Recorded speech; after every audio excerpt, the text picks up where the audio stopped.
അതിരമ്പുഴ പാറോലിക്കൽ വഞ്ചിപ്പത്രയിൽ ആളില്ലാത്ത വീട് കുത്തിത്തുറന്ന് 3.5 പവൻ സ്വർണ്ണാഭരണങ്ങളും 7,500 രൂപയും കവർന്നു.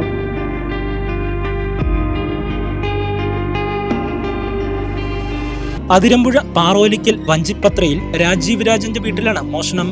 വീടിന്റെ മുൻവാതിലിന്റെ അടിയിലെ പാളി തകർത്ത് അകത്ത് കയറി മോഷ്ടാക്കൾ അലമാരിയിൽ 2 ഇടത്തായി സൂക്ഷിച്ചിരുന്ന സ്വർണ്ണാഭരണങ്ങളും പണവുമാണ് കവർന്നത്. വ്യാപക തിരച്ചിൽ നടത്തിയതിന്റെ ഭാഗമായി വീടിനുള്ളിൽ സാധനങ്ങളെല്ലാം വാരി വലിച്ചിട്ട നിലയിലായിരുന്നു. രാജീവിന്റെ ഭാര്യ സ്റ്റെഫി, കൈക്കുഞ്ഞായ മകൾ സ്റ്റെഫിയുടെ പിതാവ് വർഗീസ് ജോൺ, ഭാര്യ എന്നിവരാണ് വീട്ടിൽ താമസിക്കുന്നത്. കഴിഞ്ഞ 22-ന് ഇവർ വീടടച്ചുപൂട്ടി വർഗീസ് ജോണിന്റെ കുമളിയിലെ വീട്ടിലേക്ക് പോയിരുന്നു. 5-ാം തീയതിയാണ് മടങ്ങിയെത്തിയത്. വീട്ടിലെത്തിയപ്പോഴാണ് മോഷണ വിവരം അറിയുന്നത്. ഉടൻ പോലീസിനെ വിവരമറിയിക്കുകയായിരുന്നു.